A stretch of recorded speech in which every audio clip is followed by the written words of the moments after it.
welcome to the Scaling Zendesk to Support the Best CX Teams with Salto webinar. Myself, I'm a customer engineer here at Salto, and I'm joined by Tara. Want to introduce yourself? Yeah, hi, I'm Tara Myles. I'm a customer success director at Zendesk, and I serve some of Zendesk's largest enterprise customers, helping them find the best value with Zendesk, industry best practices, and just staying at the leading edge of CX and EX. Great. And if you're not familiar, Salto is a configuration management tool. We work very closely with Zendesk as a way to really help scale the usage of Zendesk in terms of enhancing customizations, documenting the change processes to production. And so we'll be sharing a little bit throughout the presentation about shared customers where we found success and how they're using Salto to scale their Zendesk usage. Just a few notes of housekeeping. If you joined in the first couple of minutes, you might have heard me mention, but there's a chat. Please feel free to put your questions, feedback, anything in there. We also have a specific section for Q&A. So if you want to ask a question throughout, we will either answer it live, or if it's something we need to come back to after the webinar, we will make sure to follow up with you. As well as this webinar is going to be recorded, and we will follow up with a link to the webinar recording, as well as some other helpful links throughout after the webinar. Let's rock and roll. Let's get into it. So Tara, the presentation today, or the webinar, we really want to discuss is some challenges that enterprise customers face when customizing their Zendesk instance. So at the end of the day, they want to provide the best customer service to their customers. They're using the heap of features that are available in Zendesk to do so. But what are some challenges that you see with enterprise customers when they are trying to roll out new features or roll out new processes to really support to support the best CX teams out there? Yeah, sure. So Zendesk is an enterprise solution, which does mean that it's extensible and it's scalable, and it has a platform that supports CX and EX. So we see a ton of use cases and a ton of different teams and business units within the platform. And each of these really want to be able to customize to their specific needs. When we think about customizing toward these enterprise needs, toward these specific business units needs, whether that's a global change or a local change for one business unit, we really need to be considering what the configuration is in their platform, ensuring that we understand, one, these changes will work for the intended team, and two, there will be no downstream impacts on other teams and their configurations. Nobody wants to be the person that brings down the custom app that's critical to operations. And you certainly don't want to be the one that sends someone else's tickets into the ether with your change. And I think on top of that, there is an opportunity when you are an enterprise organization where you really want to have this really strict development process, right? You want to make sure that everything is stable and scalable and trainable. So most of my customers kind of mitigate these challenges by using several different sandboxes. So they'll use one to develop, to develop like standard out of the box things, right? Because with Zendesk, you can use out of the box features and functionalities for a ton of our solutions. Some organizations want custom dev. They want bi-directional syncs and custom apps. So they use one sandbox, which is a mirror of production, to build. Then they'll take all of that they built and they'll move it over to a new team for QA. Another mirror of production. Now we're rebuilding it in there, time and effort. We've tested it. We've gone through user feedback. Yeah. We're ready to send it to production. But before we go to production, we've got to train all of our agents. You can't just deploy a change and hope that it fits and that they get it. Wish for the best. Yeah, exactly. And so with that comes a ton of time and effort and potential for human error, right? If you're taking one sandbox and then moving it into another manually, you're inherently adding risk. Now, there's way more risk in just adding things in production. Let's just say that really clearly. If you're directly configuring in production or training in production, Godspeed. Yeah. But T- I mean, Tara, I have a question for you though. yeah, Do you have customers that do that? So you don't have to name names, but do you have people that you work with that absolutely make not. changes directly in production? No. Okay, great. No, no. And the reason, and I've seen it before. I've seen it before. I've spent a long time with my customers now that they no longer typically do that. Now I have a couple of use cases where they have, and I'll tell you about that. But typically when we do a big launch, they are going to do it in the sandbox first. Mhm. That doesn't mean that someone's not going to go rogue or they think that something is so simple. And Right. it's way harder to go through all of the processes that are established for these enterprise businesses, right? Because you've got these business SOPs, but some people go rogue too. So I'm going to tell you a story about that in a second. But I guess I'll just wrap up my thought on the challenges they face with, scaling and customizing enterprise solutions appropriately and with stability. It is arduous, right? Mhm. It takes time, it takes effort, it takes human labor, and it's riskier, right? That's where I see Salto coming in and being important for my customers. It makes it more scalable, it makes the changes more accurate, and it just overall brings more simplicity to it. So Tara, before we really get into the nitty gritty of some of the challenges and how Salto can help resolve that, taking a step back, the impact of these changes is ultimately on the business. Yeah. Better customer service, better like how do you see your customers balancing this act today? Creating a stringent change management process. It does take some time. That does take effort to do so. How do they balance it with that with the business needs and the values that they're getting back from having really robust change processes? Yeah, I think the balance really is in the value, right? Anything when the juice is worth the squeeze, it Hmm. is valuable to do it. A lot of these customers are balancing the lift, right? So if we think about the lift to create a process that allows you to do something scalably, more efficiently, more quickly, with more stability, creating that process takes probably just as much time as it does doing a big project Hmm. manually without Right. the resiliency, without the stability. So they're really invested in ensuring in the stability. I mean, the risk of not doing so is massive. You take down your platform, you do this, you Hmm. do that, right? So I'll give you an example of maybe one customer that didn't necessarily um, didn't necessarily follow the process that was established. And they do have an established process. So we gave them a quick reminder, right? Hmm. And this was about um, back to your previous question. We've reestablished this process with them about people making changes directly in production, right? Without the proper QAing, without going through the process. So I have a very, very, very large Fortune 500 company that's customer of mine. They have global operations. And they've got Hmm. one instance, and they run all of their CX operations through it. Amir is the largest one, right? So Zendesk has this incredible solution called omni-channel routing. Omni-channel routing allows you to deliver tickets based on skills, based on availability, capacity, intent, sentiment, the whole nine yards, right?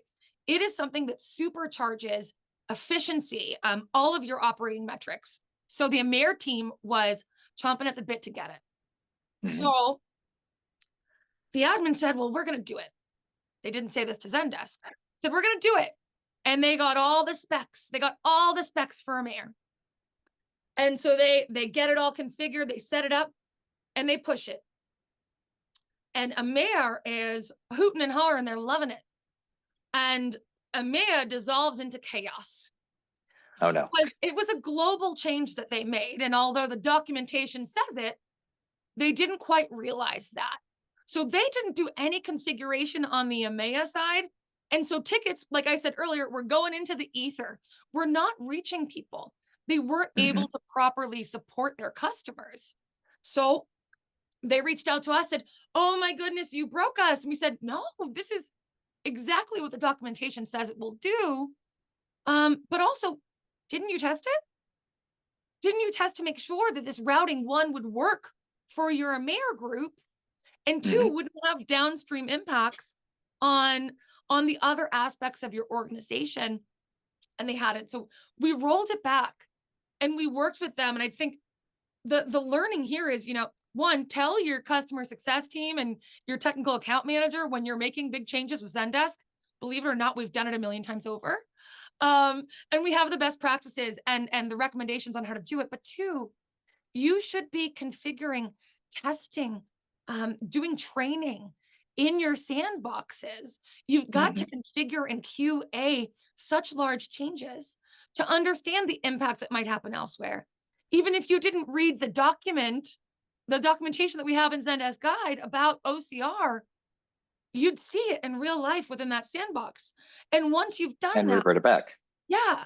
Well, and you can do that with Salto, but you can also configure it in Salto, do the testing, do the training, and you don't have to reconfigure it every time you step up, and you don't have to reconfigure it when you pass it over. Hmm. And if you missed a step, you can go, oops, and pull it back out. And I think that makes it beautifully simple. These are so impactful to the operations. You know, you can't just push changes directly to production. It doesn't work that way. And so Hmm. even when you have SOPs like we just discussed where it says, let's do steps X, Y, and Z, sometimes that human error is challenging and makes it more difficult. So when we have these processes that make it easy for Hmm. folks to follow those SOPs, that's where I think the value of Salto really comes in. You're making it easy for them to accelerate the development of their enterprise architecture without the lift that people will cut corners with, which I think is incredibly important and has been really impactful for my customers. Right. And that actually goes perfectly into our first point, which is one of the kind of challenges and one of the benefits you get from Salto is being able to move faster and safer. Heavy emphasis on the safer, being able to have that better QA process. Um, so let's chat a little bit about this specific challenge. So, I think we can all agree, making changes directly in productions is extremely risky. So what's the solution there? The solution is to leverage a sandbox. But then that itself can bring a challenge of having a sandbox that doesn't replicate production, and therefore you're not necessarily testing what is live in production. How do your customers run into this, and how are they kind of addressing that today? Yeah, I think one of the things is, everybody at Zendesk comes out of the box with one sandbox, right? So there Hmm. are a couple ways that my larger enterprise customers manage this. First, most of them have two, if not three sandboxes that they use. So they're able to completely replicate it, but they're also able to have this like bubble for training so that Hmm. we're not Oh, pushing perfect. development.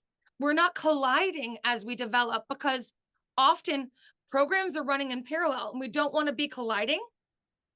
So we're able to build our own solutions or their own solutions here, test them together here. And then when we're happy at a medium, we're in the third sandbox, we're training the users. We're using that as an environment that can immediately adopt the changes that are made both within the sandbox and within production. So one thing Hmm. that I'll say, there are small changes that can happen within Zendesk that don't necessarily need to happen in a sandbox, right? If you're making a new group, for example, probably don't have to test that new group out entirely, right? But you want to make sure that that new group is available in the dev, in the QA and Hmm. testing, and in the training sandbox. You want to make sure that we're mirroring back and forth.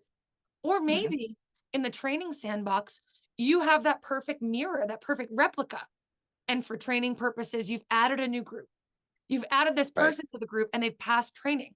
Passing those details back over is incredibly valuable. And one of the things about the drift as well that I'll say is that as we continue to develop upon it, there are going to be these folks that come in and make changes and yeah. You want to make sure that you maintain the documentation on your architecture. So you're able to see all the change logs. You're able to make sure that when you're looking at your training sandbox, back over to your testing, back over to your development, that we understand what version it is, um, Hmm. what what set of features have been deployed, what we're testing, what's on, what's off. And so we're able to also see that whole picture um, within the logs and the documentation provided by Salto, which has been a relief for some of Hmm. my more technical admins who prefer to do the fun work. not Yeah. perhaps the busy work. Yeah. And I like how you say that they can focus on the fun work and not the busy work. Um, Yeah, and they're able to innovate. I mhm. mean, they want to be innovative. They want to do the cool things. They want to stay at the leading edge here. And in order to do so, you've got to be able to try new things, to move fast and break things. But Yep. you cannot move fast and break things in production. No. That just does not work. You're not gonna, you wouldn't do that for whatever you're selling or offering to your customers live in production, right? If you're a software solution, you're not gonna just launch and dev and launch in your production. If you're a retailer, you're not gonna try out a brand new version of shoes that are sewn differently, whatever it is, straight to production. You're gonna test them, you're gonna check them out, you're gonna do some research on them. And that's really what we've got to do here in order to innovate, to be at the leading edge. You've got to have that process in place. You've got to be able to continuously align, scale, and then move it forward. And that's what my best customers, my most successful customers, the ones who have seen the most value in Zendesk do, because they're able to stay on the leading edge. They're able to do it efficiently and with stability. Cool. So I'd like to go right into Salto here and show just a quick little demo about how Salto can help you keep those. First of all, leverage your sandbox so you don't have to do the busy work like you say. You can just do the fun work. Develop, use Salto to move it on, and go back and develop some cool new features for your CX team. So let me jump right into the Salto platform. And I'm going to walk through an example here where I have developed a change in my sandbox environment. For demonstration purposes, this is going to be a pretty straightforward change to a macro. And I'm going to walk through how I could take that change and move it up to my production environment by just automatically pushing that into production. So I'm here in my Salto environment and I'm connected to my sandbox and my production instance. So my sandbox instance is where I built that configuration and I'm ready to go ahead and deploy that up to production. So in Salto, what I'm going to do is I'm going to create a new deployment. In Salto, what you would do is you create what's called a compare and deploy. This is where you compare your sandbox to your production or your sandboxes between each other if you've got multiple sandboxes. And you can choose which of those differences that you want to deploy. So I'm going to call this, I'm going to actually use the change request ID here. So bizapp427. This way I can track the change request, especially if I need to go back and document what happened, or if I want to say like, hey, why is that macro looking like it did? And I can go back to that change request and see, okay, I see the request that was made in Salto. Okay, let me create this here. And now Salto is going to instantly show me all of the differences between my sandbox and my production environment. This is actually a great place to come in Salto simply just to understand what is my drift between sandbox and production. In fact, you may bring up the screen and realize, oh no, we need to have a sandbox refresh, or we need to just go ahead and really focus on getting that sandbox aligned before really deploying to production, because it turns out sandbox is not at all like what production is currently. Tara, have you ever ran into customers that have run into those situations where they realize that sandbox is not that one-to-one copy?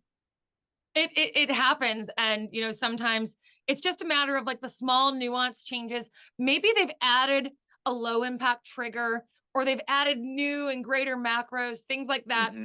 And they're going to do a project that involves one of those items, right?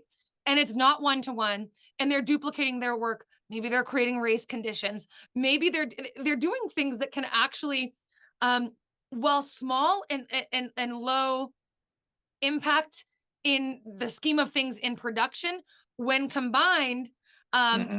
with what you've done in the sandbox and what you're pulling in from production or sending to production, can be a challenge. So yeah, absolutely, it's the smaller little changes that I see that can have a fairly large impact. So low impacting when you're doing them without sandbox. In Zendesk, let's say an added trigger, added macro, added business rule, that feels innocuous. But then as we move it, as we start to develop in sandbox and we don't recognize that change, there is an opportunity and an inherent risk there. Right.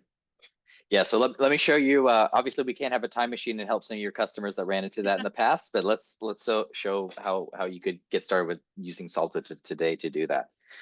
So in Salto, we're going to show you, like I mentioned, that comparison between your sandbox and your production instance. This is going to show every difference that there is. Now, usually what I recommend in getting started with Salto, go to the additions or modifications. So in what these kind of sections are showing is anything net new that is sitting there in your sandbox that has not been added to production, or modifications are showing things that exist in both but have some sort of difference. Now today I'm going to be deploying a change that I made to a macro. So I can just go ahead and find, here's a list of all the macros that have some sort of difference between sandbox and production. And here's the one that I am going to be deploying. Now, again, the change that I'm doing today is relatively straightforward. It's one of those that you'd be tempted to do directly into production, but this is an example here where having that good discipline of making those changes in Sandbox and then going to production means that my Sandbox is going to stay aligned with production.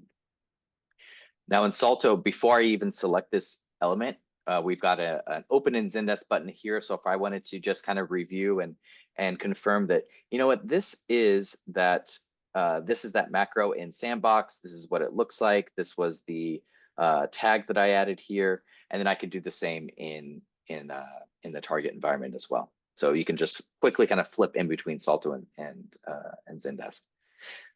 Now, in my case, I'm already good to go. I know that this is the change that I want to deploy, so I've already selected that. And as soon as I select that, Salto is going to flag that we've got a couple of dependencies. Now, when I say dependencies, what I mean is that this macro is calling out to this ticket field and one of its options.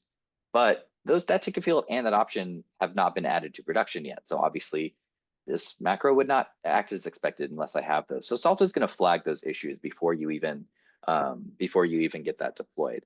So I can go ahead and add these directly from here, as well as you add elements to the deployment plan. Salto is going to keep track of any of its underlying dependencies. It is perfectly common, and it's actually very common. We see a lot of times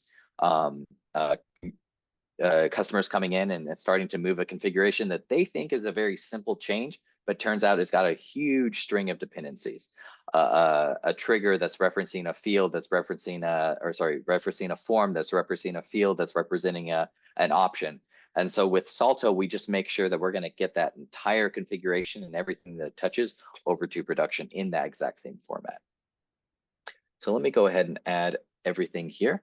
And the next stage in Salto is going to be to create a deployment preview. This is where Salto runs kind of a level of validation to make sure that these are going to be changes that we can make in Zendesk. They're not going to override any changes. We're not going to cause any additional issues. And by the way, this is our I was gonna say this is our mascot Knuckles the Beaver. So you can see him, working to kind of starting to bring those changes to production. And at the end of the stage, we're going to see, are we missing any dependencies? Are there any other issues that might pop up with this deployment? These will get flagged at this stage. And assuming no, I am good to go to deploy. But one note before I click this deploy button is that Salto is meant to be a collaborative tool.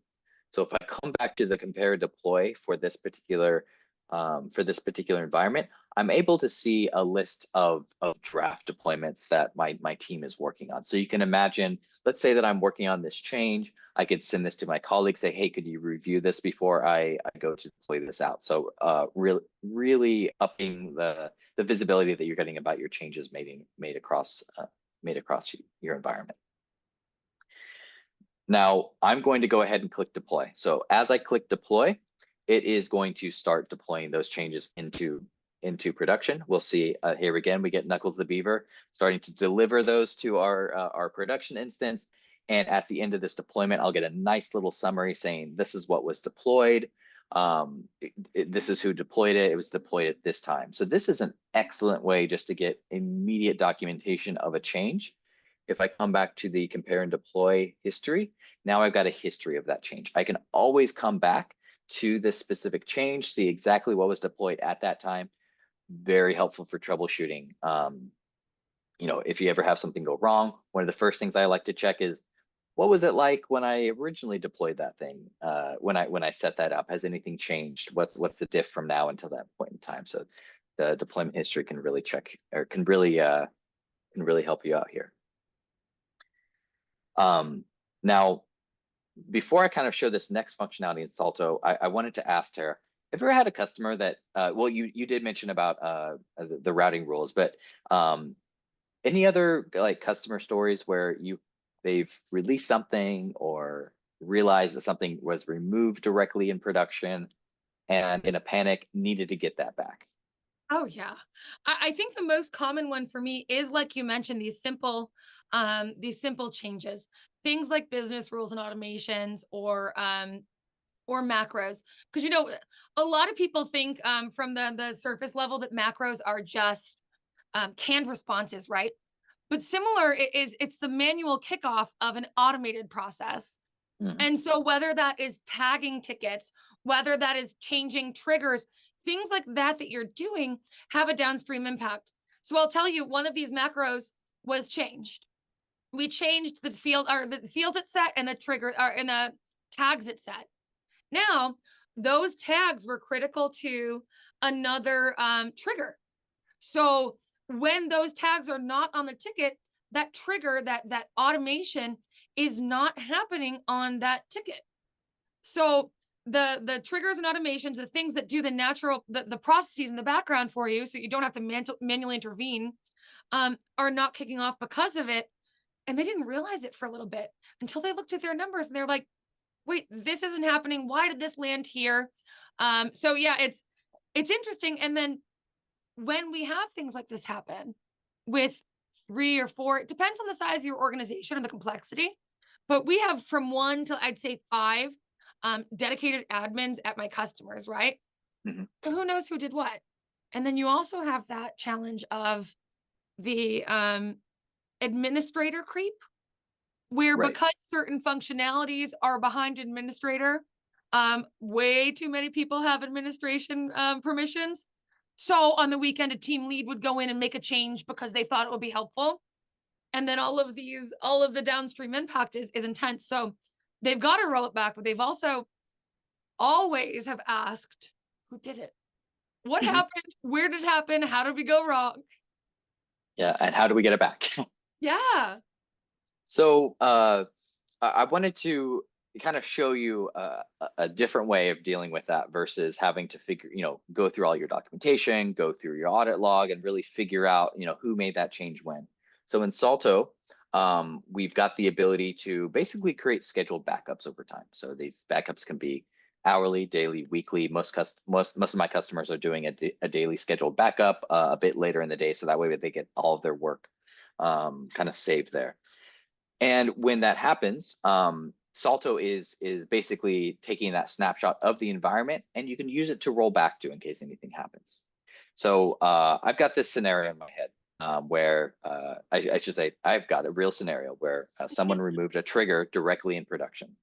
Now, I don't have time to figure out what did that trigger look like, what was that trigger configured to do. I just need to get back ASAP because, kind of like how you mentioned with your customers before, maybe tickets are going out to the ether, maybe they're going to the wrong person, maybe they're just getting closed automatically. So within Salto, you can just come in, check your change log, check to see a time when that trigger last existed. So for example, I know that this trigger was removed kind of midday my time. So I can come into Salto, click restore to a previous snapshot, and it's going to analyze all the differences from that point in time to now to allow me to roll back specific changes. Now, in my case, the specific change that I want to roll back is that trigger. So, I can go to additions. I can go, and that's that exact trigger. Somebody deleted that about 10 o'clock this morning, and I can just go ahead and select that. And Salto is going to still run that dependency analysis, make sure that we're not just, kind of half bringing back that configuration. We're wanting to bring back its dependencies too, because it looks like someone deleted the webhook too.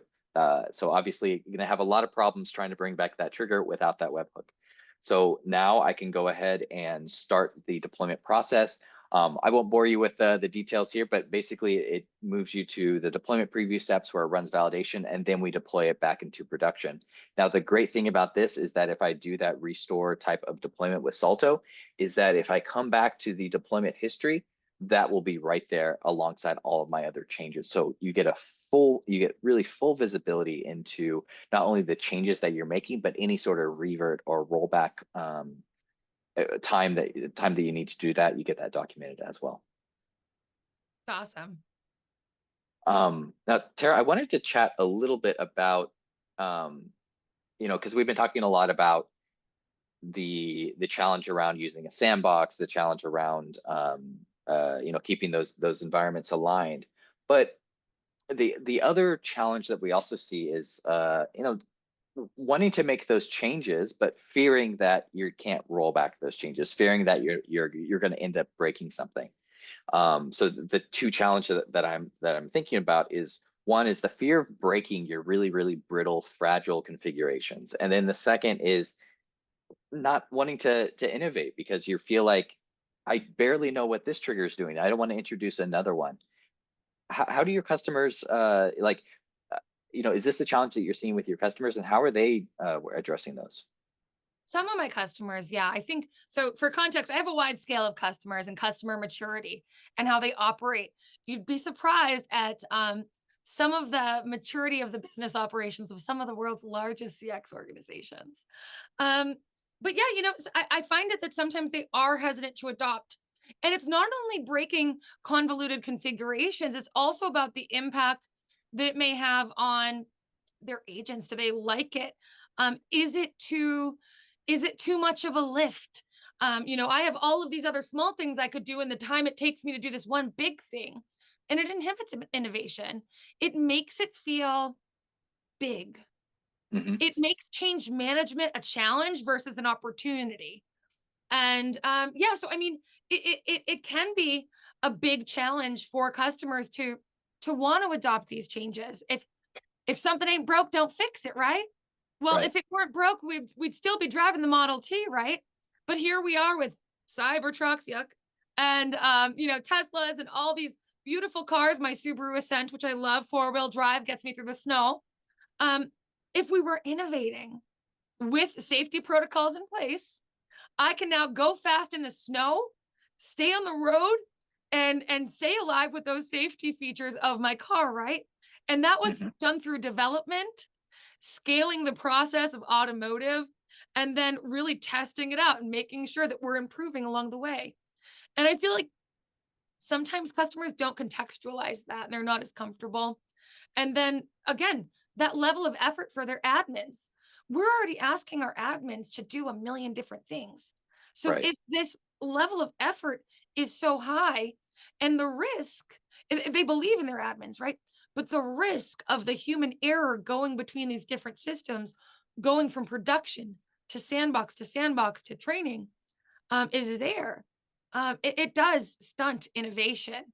Hmm. But I found that my customers that have these processes in place that leverage Salto have greater confidence to innovate Hmm. because it's not some big, long, convoluted process anymore, right? It can be a longer process depending on the project. Let's not say it's some magic wand, but it's reducing the time and the effort of the admins and the folks that are doing it in the process of actually building and moving. And it's putting their focus where it matters, on the Hmm. innovation, on the build, on the dependencies, on the things that matter to ensure that it's successful for its intended purpose and across all of the other configurations that they have. And I see that difference. And it's incredible. Now, some people are, I wouldn't say overstaffed, but have a lot of folks in their organization. And so they may have the bandwidth to do that manual lift. Still Hmm. risk there. They have the bandwidth. But particularly in our macroeconomic conditions, we're a lot of people don't have the extra money for extra admins and all that extra stuff. So the Right. value that we see, and I'll tell you a story in a couple of minutes because I think we'll get there later, is that they're able to do more with less, faster, more efficiently, and more stable, and innovate and stay at that leading edge to overcome some of these economic conditions that they're facing in their own business and not allowing Mhm. that to translate into maybe the shoestring budget that they're on. Yeah. So I want to jump right into Salto and show how Salto can really help you be more comfortable with innovation because of the kind of confidence that Salto can give you into making those changes and having revert at getting visibility into those changes and being able to really see the impact of a change before you even make it. So going right back into the Salto platform, one of the key features in Salto is going to be under our Explore tab here. So when you first connect your environment to Salto, your environments, I should say, so sandboxes and production, you're going to instantly get an understanding of what is currently set up in the environment. So being able to see all the automations in one place, all the macros in one place, and not only that, but all of their dependencies. So what I mean by that is, let me take a look at actually that macro that I just updated in production. So it is this mac. Oh, that is the copy one. Here it is right here. And I can see how that's set up. Now, some of the most insightful information you're going to see in Salto is actually going to be at the bottom. This is where we pull out those dependencies and put them right here. So here I can see this macro depends on a tag, ticket field, and a custom field option. Now, let's say that I want to take a look at this ticket field. I can take a look at the ticket field, and then I can also see where it's being referenced. So I can see every single place in my environment where that ticket field is being referenced. So imagine we had a project to kind of, maybe this ticket field is starting to get convoluted. I've got way too many options. They all seem like they're doing the same thing. And in fact, I've got another ticket field that's named practically the same. I'm not saying that I've seen this before, but I've seen this a lot. So this is probably something where you might want to clean that up. And with Salto, we'll clearly show you the dependencies and allow you to really plan for those changes without just deleting it and hoping that it's not being referenced anywhere else within the platform. So Salto can really give you that confidence before making that change. You can plan for that change and understand the impact. In addition, with Salto, you've got the ability to turn on basically monitors. You can turn on monitors to notify you when specific changes are being made. So for example, one of the first ones I always tell my customers to turn on is this one right here, which says that anytime a trigger is removed directly in production, send me an email. We can also send this to a Slack channel or multiple emails, a Teams channel. But here's an example of one that I saw earlier today, where I see that this trigger was removed, and Salto will tell you exactly what was removed, or modified or added, depending on what you wanted. Now you can imagine, say I get this email, this would work in really well with this change log. I can go directly in here, pick the time right before this was modified or removed, and then instantly restore that back to my previous state. So again, just giving you the confidence that you can innovate, you can make these changes, and you've almost got a control Z to be able to go back in time, as well as almost to look forward in time to plan for those changes.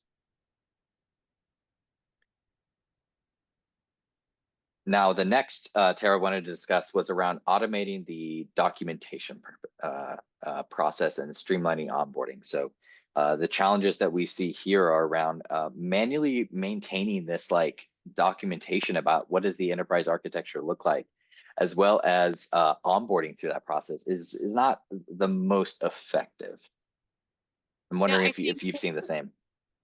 yeah, totally. And one of the things that I see often is that we get so consumed as you're scaling with the build and the scaling.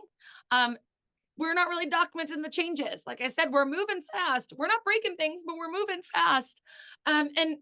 And one of the key things about enterprise architecture, because there are so many different moving parts to it, is the documentation piece, right?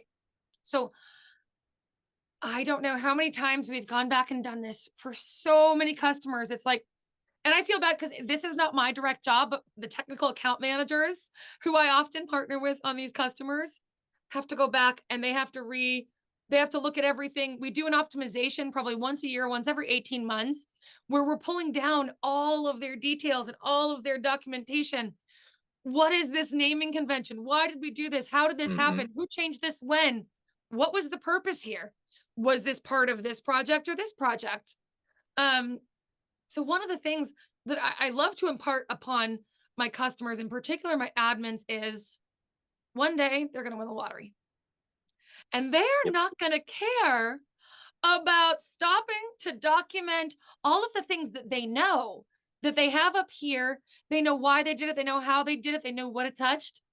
They, all of that like institutional knowledge that they've developed and keep here, they're not going to take the time before they go off to an island with an icy cocktail and soak up the sun to make the documentation, right?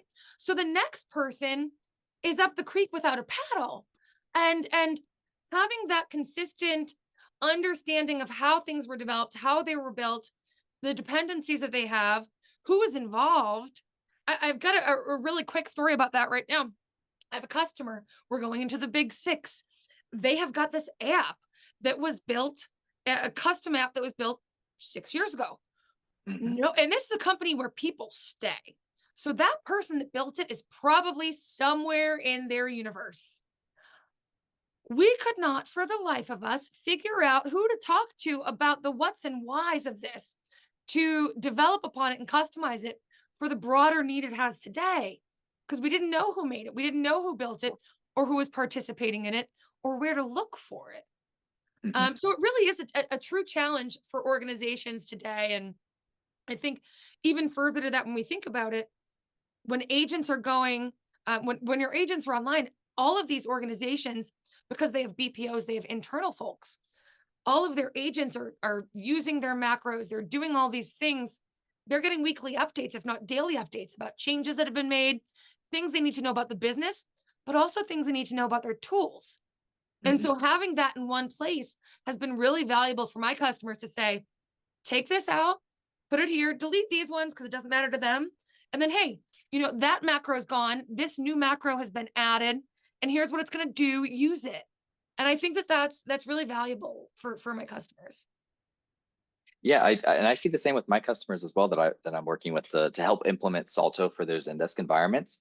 I'm just recalling right now one of my customers, small team, only a couple admins, but one of those admins unfortunately had a medical emergency where they were out for uh, almost a couple months. Because they were using Salto, they were able to come in, see what deployments we're working on, what's in the environment, and it wasn't obviously like it's a little bit tough to go into someone else's role and kind of pull on all their work as well as your own. However, having all the documentation there really helped them to avoid some of the impact that could have had by just not having an admin for that many months. So let me go right back into Salto here and just kind of highlight some of that documentation functionality that can really help with that automated, not only automated documentation, but streamlining your onboarding process because you've got everything documented. So in Salto, we kind of briefly showed this with the change log, but each environment will come with a change log. And this is something that Salto is going to populate for you. You don't need to do anything. All you got to do is just connect and authenticate. Salto will run those scheduled fetches. And every single time that runs, Salto will update with all the changes that we see that were made directly in the environment, as well as when you start using Salto to deploy changes from Sandbox to your production environment, you're going to get those as well. So if you can see in my change log, I can see that there's a number of changes being made directly in production, but I've also got my deployments directly in here. Now, let's say that that change that was made directly in production, that was a production hotfix. I know that happened. We had to do that for some reason. I can go into Salto, click on the edit button, and I can rename this snapshot or this time when we detected these changes to say that, this is part of hotfix 123. Save changes, and now I'm updating this change log to really represent what's actually happening in the environment with some more context. By the way, this change log goes back pretty much for the history of if you're a customer here with Salto, you can download it as a CSV file. So it's a great way to have some instant documentation of those changes. In addition, every single deployment that you're running with Salto, we mentioned this earlier, you're going to get the history of that in the same way. You'll be able to download and export that as a CSV, and then combine that with being able to set monitors whenever changes are made directly into production and send that out to your email, Slack, or Teams channel. you're going to get some great visibility into those changes that are being made. But not only visibility, but imagine your next admin comes in, they're going to be able to have a much smoother onboarding process versus one that comes in and you just hand them an account and say, good luck. I love that. That actually reminded me when you spoke about um, renaming these different logs, right? You spoke about the person that went out on leave. When we're in the middle of a project and you work independently, but as a team, being able to update those names is probably incredibly valuable because you can say, this is project part one, like section two, tick the box, that part's done. You can see where they've landed in their project, pick up your project plan and carry forward with it. So you're not feeling that impact as much. Right. Yeah, exactly. That's a great way to think about it too. You don't have to do it all at once. You can take it piece by piece. Yeah. Just wanted to share, kind of to summarize the talk here today. This was one of our customers just mentioning they were able to really get back our nights and weekends because what would have taken us hours is ultimately taking them just a few minutes to do with Salto in terms of keeping the sandbox aligned, documenting all those changes, pushing changes up to production without manually making them directly in production.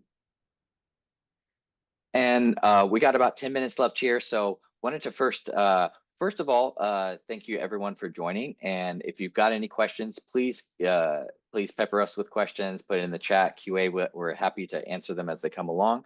But we wanted to kind of summarize what we discussed today. So speaking of, managing complexity within Zendesk, some ways that we've seen that customers are able to scale their usage of Zendesk while increasing that complexity without it taking control of their lives, being able to automatically copy changes from sandbox to production. So not doing that manually, as well as leveraging that sandbox consistently. So your sandbox is a one-to-one replica of production.